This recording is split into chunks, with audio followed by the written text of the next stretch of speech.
Principal Chief of Cherokee Nation Chuck Hoskin Jr., accompanied by First Lady of the United States, Dr. Jill Biden, and Secretary of the Interior, Deb Haaland.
Thank you for that wonderful prayer, beautiful song.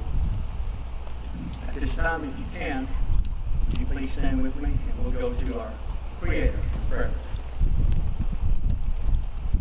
Ogi dole kalani hai, kalani you get says this at all night. The go you get son we got the way. Ahani elo when the cost contest tonight. Nasia kalani thing. Do we saw that this can go we come. Yes, yes, no, yes, you too. Nasia was in the hills too. And most gracious Heavenly Father, we come to you this evening. And we just give you all the praise, and we just thank you for a beautiful evening here with our honored guests.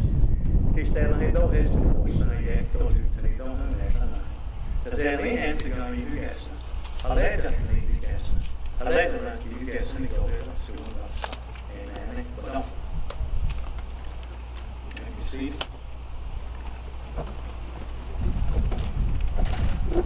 Greetings, Theo.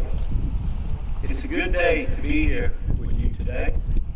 My name is Joe Bird, and I serve as a special envoy to international affairs and language preservation. It is my honor to introduce Chuck Hoskin Jr., Principal Chief of the Cherokee Nation. He was elected to lead our 400,000 citizens in the country's largest tribal government in 2019. Prior to serving as Principal Chief, he served as Secretary of State as a member of the Council of the Cherokee Nation.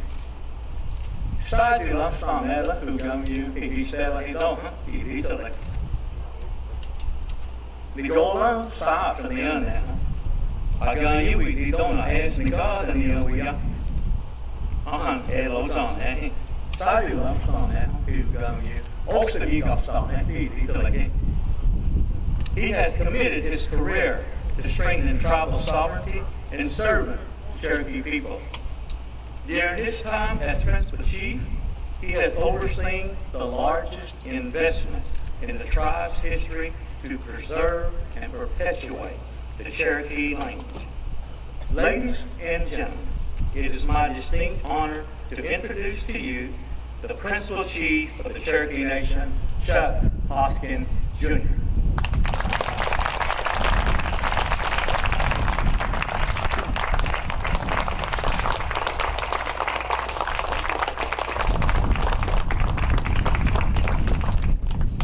What up, Special Envoy Bird, OCO, everyone, Deputy Chief Warner, Mr. Speaker, members of the council, members of the cabinet, First Lady Hoskin, First Daughter Hoskin, honored guests.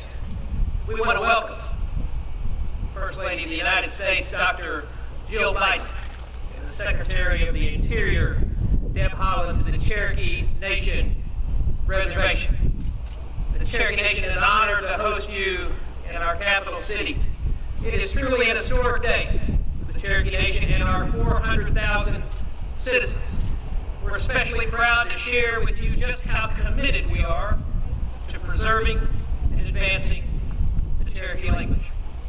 Across our 7,000 square mile reservation and in every Cherokee home across the country, we know the foundation of our cultural identity and our traditions as Cherokees are fundamentally rooted in our language. Our language is an unbroken chain that links us back to time immemorial. It connects us to our past. Unbroken, it will keep us as a distinct people into the future. First Lady Biden, Madam Secretary, my fellow Cherokees, the question before us each day is whether this chain will remain unbroken.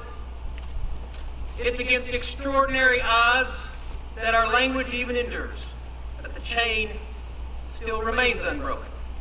Our language survived European contact and settlement. It survived war. It survived our forced removal on the Trail of Tears. It survived a federal Indian policy that threatened for most of the 20th century, the time of my grandfather's generation, to dismantle the entire Cherokee Nation. Today, we face foes greater than all of that combined. We face the passage of time and the fragility of human life. We have today less than 2,000 fluent speakers. Most of them are elders. They carry with them in their hearts and in their minds something that is so precious. They are vital links in that unbroken chain to the past. They are also indispensable to our effort to save the Cherokee language. But my friends, time is working against us. We're at a facility, however, that represents great hope. Here at our immersion school, a new generation of Cherokees are saving the Cherokee language. Unburdened by an outdated federal Indian policy, these young citizens of the most progressive and dynamic government in this country are making great strides. Like their elders, they hold something in their hearts and in their minds that's so precious. They are potential links in that unbroken chain to our future. So with the support of our elders and with the enthusiasm of our children, we are on a mission to revitalize the Cherokee language. We are marshaling the strategies and the resources to succeed on this mission. Our language department, which is Indian country's best, has expanded dramatically thanks to the historic investment proposed by Deputy Chief Warner and I and approved by the Council in 2019. The Durbin Feeling Language Act, which is with its $16 million investment of tribal dollars, is expanding our best programs and spurring innovation. It's providing support to elder speakers and inspiring more young people to learn. In a year, we'll move to our new state-of-the-art language center, not far from here, putting this school and other programs under one roof. Next door to that is our elder speaker village. In 2022, we will open our second immersion school. We will create opportunities for our speakers to use the language in teaching, in the arts, and in media. The attention and the assistance from our federal partners on this mission is essential. This visit today renews the great friendship between the United States and the Cherokee Nation, centered on the vital work of language preservation. This visit tells us that saving endangered indigenous languages can and should be a vital American interest, and the Biden administration is making it so.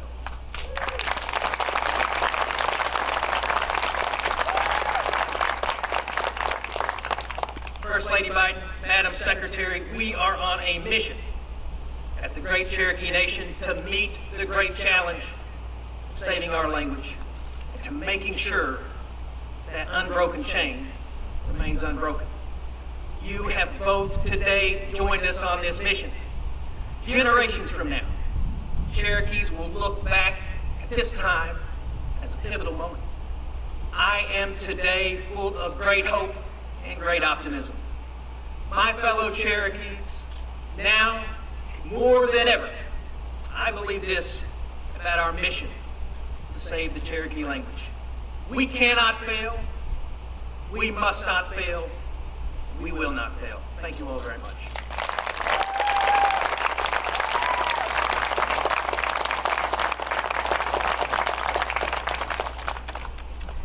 Now, ladies and gentlemen, it is my distinct pleasure to introduce one of our esteemed guests today, the Secretary of the United States Department of the Interior, Deb Haaland. She's a citizen of Laguna Pueblo from New Mexico and is the first Native American to hold a cabinet position.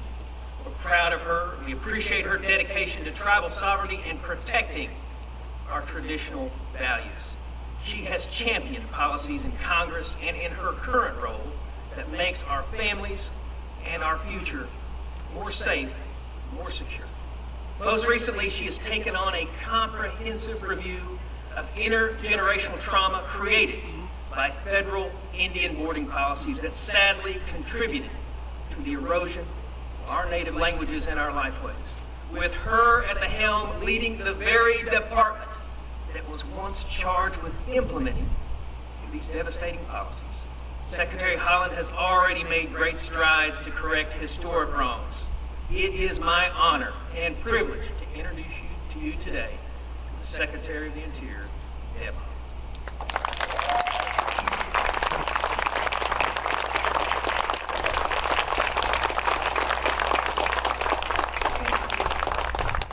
Thank you so much.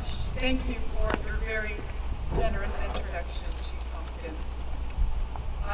It's an honor to be here. The singing was beautiful, and this is a beautiful day. So thank you so much for that kind introduction, Principal Chief Pumpkin.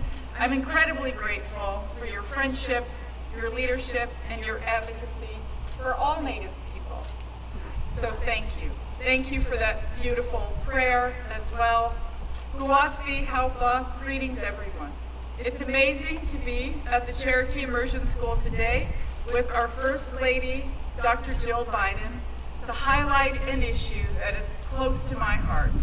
Our indigenous languages are an important part of our cultures and who we are as people. Our languages connect us to our ancestors and to our homelands, and help us share indigenous knowledge from generation to generation. But because of the federal government's forced assimilation policies that were meant to strip us of our culture, many of our languages are at risk of being lost or have already been lost forever. Like many Native people in our country, I do not speak Harris, my indigenous language, fluently. My mother was beaten in school by educators when she spoke Harris, and because of that trauma, she could not bear to teach me or my siblings. After I had my child, my mother felt safe to teach them our language. We're lucky. Many communities have lost their elders and cannot pass on the language. It's a sad reality for many Indigenous people. Many of us have lost that connection. Many of us have lost our language. And that's why Native language preservation is so important. We now have a president and a first lady who understand this, and we're taking action. Revitalizing Indigenous languages requires an all-of-government approach, and we're working across this administration on this vital effort. The U.S. Departments of Interior, Education, and Health and Human Services launched a new interagency initiative last month to preserve, protect, and promote the right and freedom of Native Americans to use, practice, and develop their native languages. The President and Congress are also working to invest in tribal communities' efforts because we know that tribal leaders know best how to do this work for their people. The Build Back Better proposal before Congress includes $200 million to support Native language revitalization efforts. This incredible investment builds on the efforts we have ongoing at the Interior Department, including Living Languages grants that help sustain Indigenous knowledge that can only be transmitted through tribal languages. These investments are a testament to our administration's commitment to support Indigenous communities and the respect we have for Indigenous knowledge.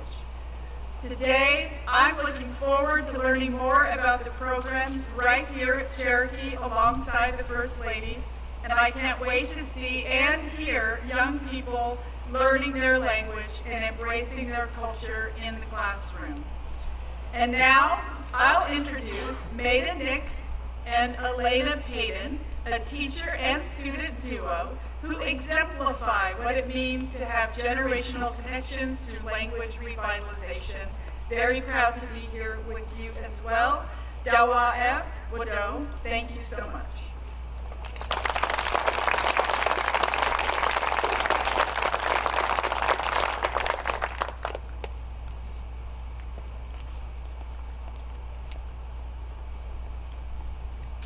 God, said that we don't have. They don't have to Tahlequah Tahlequah. Tahlequah and God teacher. Kohi te uste ni goste kohi. A goyi a gaya. Amayetwe Dr. Jill Martin you don't know eto. Uduli ste ugowati. Ni God no te danista Tahlequah Tahlequah. Usteda, une hoja jalaki the one history. Good afternoon. Thank you for being here with us. My name is Maida Nix, and I'm a teacher here at the Immersion School. We're so honored today to have Dr. Jill Biden, First Lady of the United States, with us to see our language preservation efforts in action. I truly believe that there's nothing more important than us as a people in saving our precious Cherokee language. I know he doesn't want it.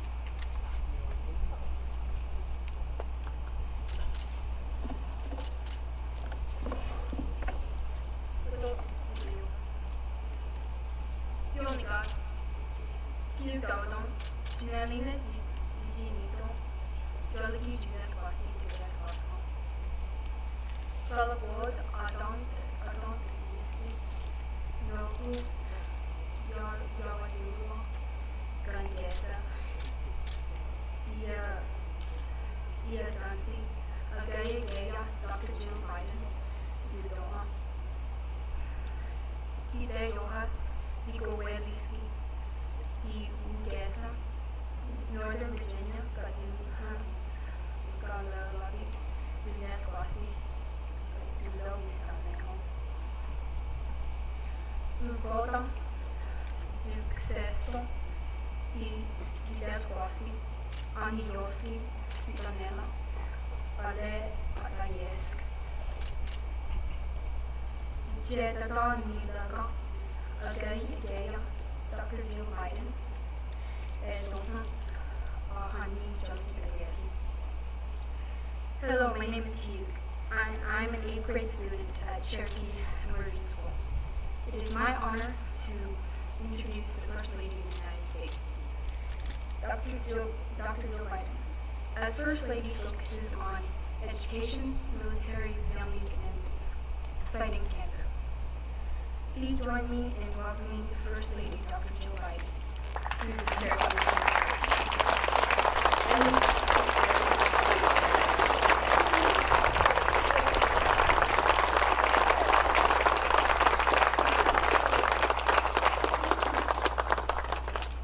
Okay. Thank you so much. Thank you, Mita and Elena, for sharing that with all of us. I'm here today with my daughter Ashley, who came with me from Philadelphia, so we flew out here together because when she heard that I was coming to Cherokee Nation, she said, "Mom, can I go with you?" And I said, "Of course." So here she is, and she's excited to be here. And thank you to the choir. Wow, you did a beautiful job. Thank you for that welcome. We really appreciate that. And Chief Hoskin and First Lady January, thank you for welcoming us here today. OCU. I'm proud to be here with Secretary Deb Haaland on the Cherokee Nation. And yesterday was her birthday, so we spent, the President and I spent the night with her lighting the Christmas tree, the National Christmas tree. So that was a lot of fun. And so she got to light the Christmas tree on her birthday. So Dermot Feeling once said, "Language is who we are because that's the first thing that you hear. Everything else fits into that." That idea is why he dedicated his life to preserving the Cherokee language. As a writing teacher, I've always believed that language is not just a collection of words.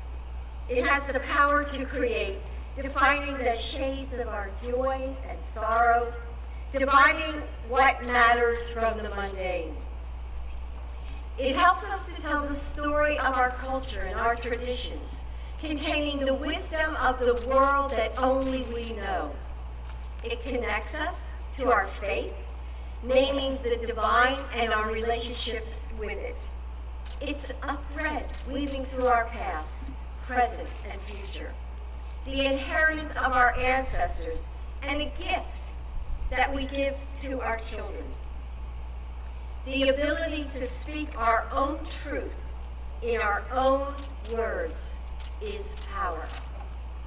This year, I visited Navajo Nation, the Alaska Native Medical Center, and the Saginaw Chippewa Indian Tribe of Michigan. And at each visit, I had the opportunity to hear tribal members, sometimes elders, sometimes children, speak in their native tongues.